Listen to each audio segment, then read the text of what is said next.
the racist white woman who shot and killed her neighbor, a black mother? Well, according to the DA, it's not enough evidence to prosecute. Let's put up the picture full mass. I'm going to read between the lines on a couple of things. Bear with me. Susan Lorincz, we brought you this story when it first happened.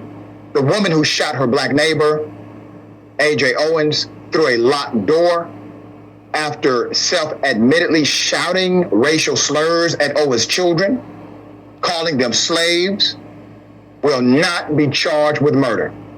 Florida officials cite, and I quote, insufficient evidence as cause for declining to file murder charges in a press release on June 26th. Deplorable as the defendant's actions were in the case, there is insufficient evidence to prove this specific and required element of second-degree murder, the press release states. While some may not agree, I can assure you that the decision was thoughtful and made without consideration of any factors other than the specific facts of this terrible crime. There's more. The state attorney's office says they would have to prove that Lorincz has a depraved mind in order to charge her with murder, which requires evidence of hatred, spite, ill will, or evil intent toward the victim at the time of the killing. Now, let me provide some reading between the lines. You're in Florida. If you remember, ladies and gentlemen, the woman did not even get arrested until there was a national movement to arrest her. The cop, the sheriff, comes out and basically defends his actions not to immediately arrest this woman and says, I'm just following Florida law. I don't have to like Florida law, but I'm going to follow it. She gets arrested eventually, reluctantly. All of a sudden, the charges are dropped. No murder charge. This is absolute murder. And the statute is cited by way of context that you have to prove a depraved mind. It doesn't take much to prove a depraved mind. As a matter of fact, the murder alone can be evidence of a depraved mind. Look it up. It's under the case law. In addition to that, a depraved mind can also have what's called contextual evidence, meaning things you did prior, such as calling people the N-word or abusing their children. That can be utilized also. Unfortunately, this prosecutor, who admits this is a crime, has decided to become a de facto defense attorney for this particular charge, while citing the statute that we can all see clearly could apply as a depraved individual based on action and based on context. There's more. What it do? It's 903 Boxing. I'm your host, Charles J. Listen, man, shout out to my audience and shout out to those that's rocking with me. Listen, man, yeah, I know it say 903 Boxing. I know that's the title. I know that's the cover. But and actually, I had several boxing videos that I was gonna do later on today. But I didn't even know about this case. It started 2 weeks ago, and it made me stop everything. I stopped everything. I stopped everything I was doing and completely focused on this situation. It definitely saddens me, though. It definitely saddens me, and I just want to make some shit very clear to a lot of people out there. One may think oh man, he just race bait. Oh, he just talking hate and this and that because he always talk about racism and it's the white boy fault and all that there, and the white boy so hateful and all that there, and he just hateful. He hate white folks. Listen, bro, I actually teach love. I actually practice love because it's love that gives me the passion to speak the way I speak about things. So it's love that angers me about bullshit that constantly go on that we don't speak up about. So It's definitely love. Hate is wishing harm on people.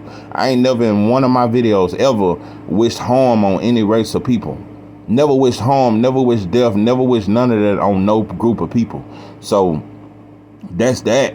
But motherfuckers gonna think what they think. But nah, it's love, bro, and that's why this bothers me, because unlike most of us, which is one of our biggest problems, I think, as black people, unlike most, I'm not an individual thinker. I don't just think for myself. I don't just think for my household. I don't just think for my neighbor, bro. I think as a whole, bro. I look at my people as a whole, bro. I look at these numbers. You know, it ain't but about 50 million of us. You know, it's over 200 million whites. We only 17% of the population, but we the majority of those in prison. We die the fastest too. So it's a lot of shit, but we only 16% of the population, but we don't have 16% of the money in this country. Anyway, and we don't own 16% of nothing. We just think individually, bro. I think that's one of our biggest problems. We just think if that shit don't hit my home, if it don't hit my neighbor, if it wasn't my cousin, if it wasn't my auntie, if it wasn't somebody directly in my family, and it's some aunties we wouldn't give a damn if something happened to. Yeah, everybody got that auntie we really don't give a fuck about, and it's a lot of shit. So what I'm saying is we think too individually, bro. You act like this shit can't happen to you, bro.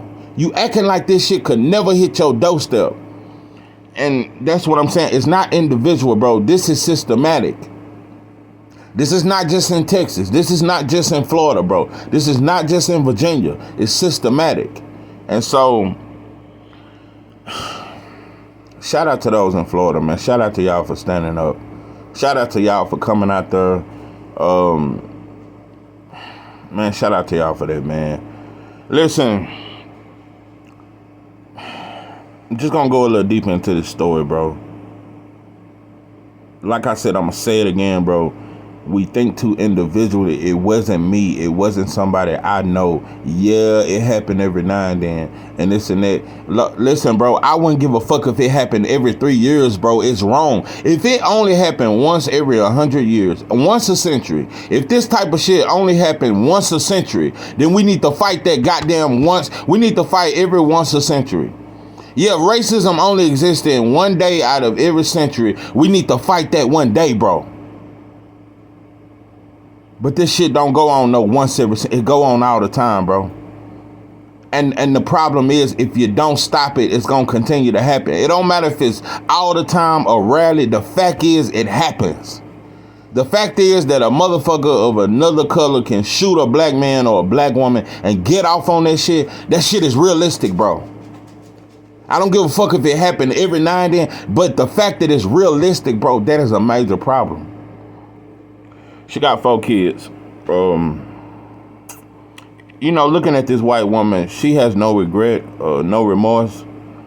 You know, she one of them wrong term motherfuckers. Heels have eyes having bitch. Long, strong, turkey neck having bitch. Anyway,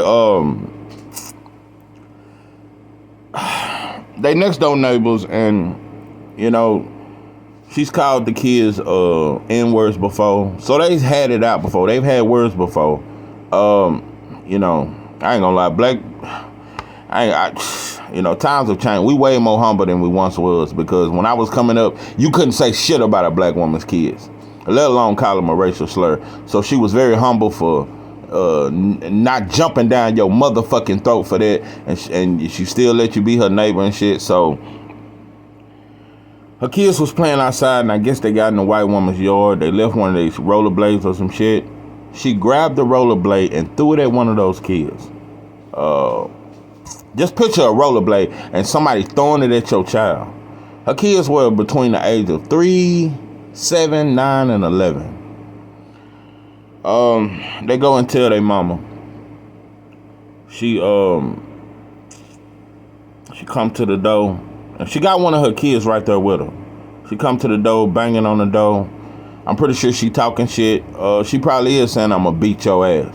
Yeah, she probably did say, "I'm gonna beat your motherfucking ass." She probably did. So she probably said a lot more shit.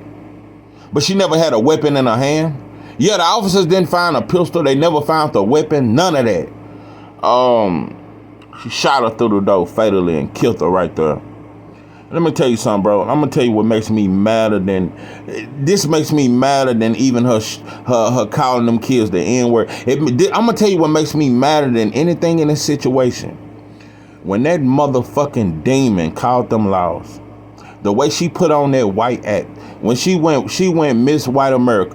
Oh my God! I just shot her and killed her. She was threatening me. That was the fakest shit. Anybody with half a brain can tell she is straight faking. Look at that mug shot. Look at that motherfucker in that court. She don't have no remorse on her mother. And that bitch look like she done killed before. She don't look traumatized by the fact that I've just killed somebody and took somebody's life. She don't look traumatized. She ain't shaking or no shit in court. None of that. She look regular. Like that was just another day in the office. Her child was right there while she got murdered. Listen, I'm not here to race bait. I'm not here to just, bro, this is a reality. There is nobody else that this can happen to. When 4 Asians got killed in the nightclub, Joe Biden passed a hate crime the next day that you can't even say a racial word towards a Chinese. You can't even say a word that offend them, let alone beat them up. You beat up an Asian, you'll get by 20 years. Jump on one of them goddamn Asians, you're going to get about 20 years. It's a law to protect them. Bro, we've been getting killed for years, bro, over 400 years, and it still go on. And there's never been a law to protect us. So at this point, only we can protect us, bro. The law would not. How can we be protected when police kill black men every chance they get? So there's no protection. I don't care how many good cops there are. I'm not interested in. Listen, bro. A lot of time we get too concerned on, we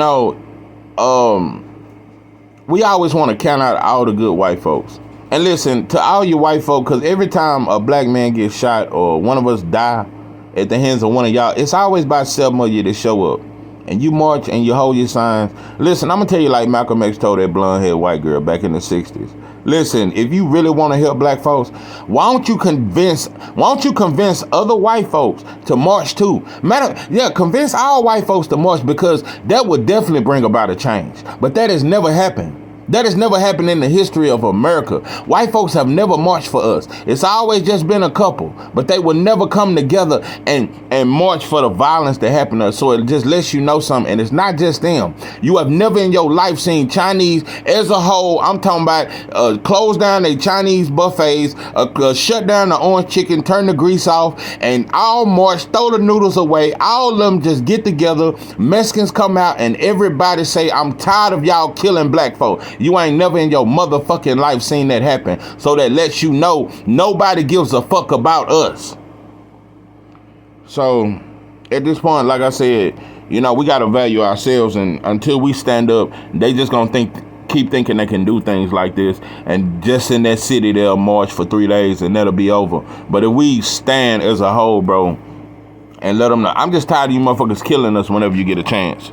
So I just wish we stand on this shit, bro, because that's our biggest. We always want everybody else to stand with us, bro. They not doing it, bro. A couple of them out of each group gonna come, but as a whole, none of them have ever done it, bro. So we gotta fight for our motherfucking selves and take life seriously, bro. This shit is seriously, bro. This shit is seriously, bro. So you can lose your life out here, not just through racial discrimination, but through an ignorant motherfucker riding around on that goddamn snouter, and it just violence all around us, bro. These kids ain't even safe to play no more. It's not even safe outside for them. So fuck some boxing when it comes to some shit like this. I don't give a fuck about a bitch ass sport when it comes to the death of my people. This is 903 Boxing. I am your host, Charles J. With that, I'm out.